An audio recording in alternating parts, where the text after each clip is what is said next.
جبرائیل شوب، واہ، اس کو بھی یہ اعجاز نصیب ہوا تھا، نغمہ جبرائیل شوب، وہ نغمہ کہ وہ اگر کہہ دوں کہ اور تو اور جبریل بھی اضطراب میں آ جائے، میرے گلو میں ہے ایک نغمہ جبرائیل شوب. تو اس نے صبح تو پہلے کہا تھا کہ سنبھال کر جسے رکھا ہے لامکاں کے لیے، لیکن پھر خود ہی اس نے سوچا کہ نہیں، وقت آ گیا ہے کہ میں اس مکان میں بھی اس نغمے کو بلند کروں، اور اس نے پھر اس نغمے کو بلند کیا. اقبال کا سارا کلام ملوکیت، سرمایہ داری اور مذہبی پیشوائیت کے خلاف احتجاج کی صدا نہیں، انقلاب کی آواز ہے. ملوکیت کے متعلق تو اتنے شد و مت سے اس نے کہا، اور کہنا چاہیے تھا، اسلام کے خلاف سب سے بڑا حربہ ملوکیت ہے. وہ کہتا ہے کہ ہنوز اندر جہاں آدم غلام است، نظامش کام و کارش ناتمام است.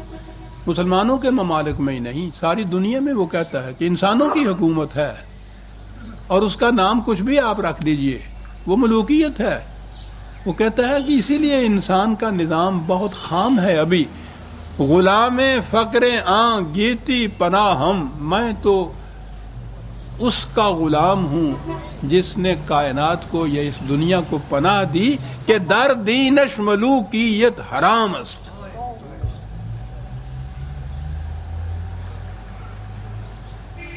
ایک مصرے سے جڑ کاٹ کے رکھ دی.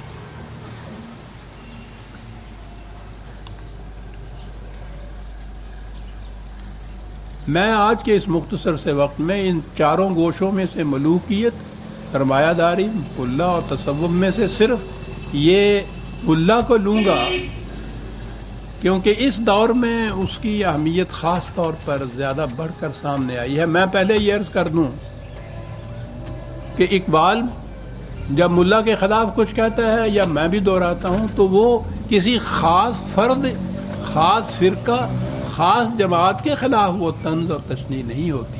ملاازم ایک انسٹیٹیوشن ہے، ایک ادارہ ہے، ایک مکتب ہے، ایک مذہب ہے. یہ اس کے خلاف ہے جو اقبال نے بھی جو کچھ کہا، اور میں بھی جو اس کو دہراتا ہوں. اسلام نام ہے قرآن کریم کی روشنی میں عقل و فکر سے کام لینے کا. ملاازم کی انسٹیٹیوشن میں نہ قرآن سے واسطہ ہوتا ہے، نہ عقل و فکر سے کوئی تعلق ہوتا ہے. اب جس انسٹیٹیوشن کی یہ کیفیت ہو، اقبال اس کے خلاف صدائے احتجاج کیوں نہ بلند کرے گا. اور میں قرآن کے ایک طالب علم ہونے کی حیثیت سے اس کو کیوں نہ دہراتا چلا جاؤں گا. میں نے بھی ساری عمر یہی کچھ کیا. عقل و فکر کے خلاف یہ کس طرح سے لاٹ لیے پھرتے ہیں. کسی عام پکی روٹی کے ملا کی بات نہیں میں کر رہا. مدینہ منورہ کی اسلامی یونیورسٹی کا صدر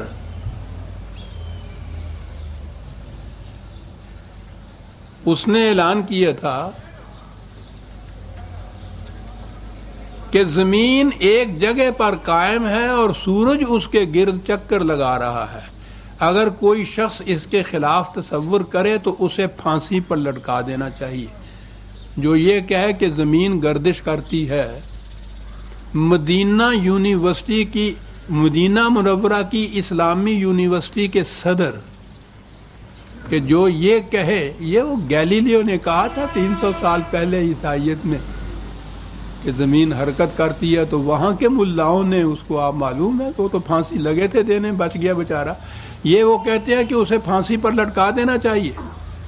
سعودی عرب ہی کی ایک اخبار میں صدر یونیورسٹی یعنی شیخ عبدالعزیز بن باز کا ایک مضمون شائع ہوا تھا، جس میں انہوں نے کہا تھا کہ چاہے کتنی ہی تاخیر کیوں نہ ہو گئی ہو، لیکن اب بھی اگر لوگوں کو صحیح راستے پر لایا جائے تو کوئی حرج نہیں. بنی نو انسان خود دیکھتے ہیں کہ زمین اپنی جگہ ساکت ہے، آپ نے مزید، اور سورج اس کے گرد گردش کر رہا ہے، طلوع ہوتا ہے، غروب ہوتا ہے. آپ نے مزید لکھا کہ آج کے دعویٰ کے بموجب زمین اگر گردش کرتی ہوتی تو پھر شہر، درخت، پہاڑ، دریا اور سمندروں میں استقامت نہ ہوتی۔ اگر زمین گردش کرنے لگے تو مشرق کے شہر مغرب میں اور مغرب کے شہر مشرق میں دیکھنے لگے۔ مدینہ کی اسلامی یونیورسٹی کے چیئرمین، صدر، چانسلر کچھ کہیے، آج وہ فتویٰ دیتے ہیں کہ اگر کوئی شخص یہ مانے کہ زمین گردش کرتی ہے اسے پھانسی پہ لٹکا دینا چاہیے۔ اب اندازہ لگائیے، یہ انسٹیٹیوشن ہے وہ ملا ازم کی جس کی میں بات کر رہا ہوں، کسی فرد کی بات نہیں۔ یہی نہیں، یہ ہر مولوی صاحب یہی مانتے ہیں کہ زمین ساکت ہے اپنی جگہ اور سورج گردش کرتا ہے اس کے گرد، اور اس مسئلے کو مذہبی ایسا بنا لیا کہ جو اس کے خلاف تسلیم کرے اس کو پھانسی دے دینی چاہیے۔ یہ تھا وہ دور ہمارا ملوکیت کا جس میں وہ ایک نیا اسلام وجود میں آیا۔ اقبال اسے اجمی اسلام کہہ کر پکارتا ہے۔ اس کے معنی یہ نہیں کہ کسی خاص مقام کا وہ اسلام ہے۔ عرب کے مقابل میں عرب وہ کہتا ہے صحیح دور خلافت کے زمانے کا اسلام، صدر اول کا اسلام، اور اس کے بعد کا جو دور ملوکیت ہے، جو اسلام اس میں وضع اور ایجاد ہوا ہے، اسے وہ اجمی اسلام کہہ کر پکارتا ہے۔ اقبال کے کلام میں جہاں بھی آپ دیکھیں گے اجمی اسلام، اور یہ اصطلاح بڑی کثرت سے استعمال انہوں نے کی ہے، اس سے مراد ہوگا یہی اسلام جو ہمارے دور ملوکیت میں وضع ہوا تھا۔ اس دور کے اسلام کی کیفیت یہ کہ تمدن، تصوف، شریعت، کلام، سارے شعبے، تمدن، تصوف، شریعت، کلام، بتان عجم کے پجاری تمام۔ کیا بات! لبھاتا ہے دل کو کلام خطیب، مگر لذت شوق سے بے نصیب۔ بیان اس کا منطق سے سلجھا ہوا، لغت کے بکھیڑوں میں الجھا ہوا، لیکن حقیقت خرافات میں کھو گئی۔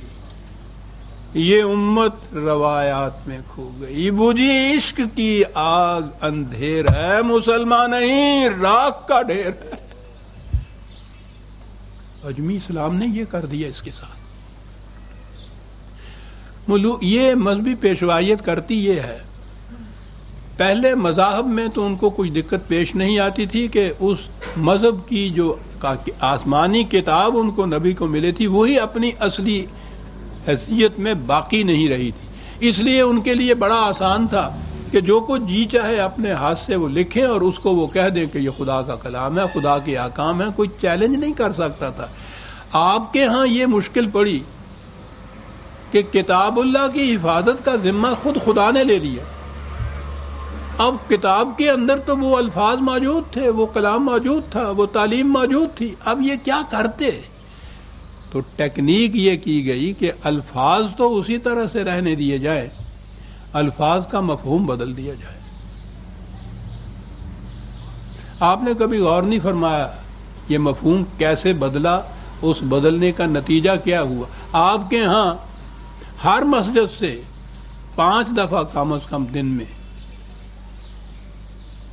بڑے بڑے اونچے میناروں سے ان کے اوپر بھی 4 لاؤڈ سپیکر لگے ہوئے ہوتے ہیں، اور آپ کو معلوم ہے کہ مسجد ساری دنیا کے مسلمانوں کے ملکوں کے اندر، اور اب تو غیر مسلموں کے اندر بھی ہے، ہر گلی محلے میں، شہر میں، قریے میں، دیہات میں، ہر جگہ مسجد پہ مینارہ یا یہ لاؤڈ سپیکر 5 دفعہ کم از کم دن میں وہاں سے مؤذن اعلان کرتا ہے اشہد ان لا الہ الا اللہ۔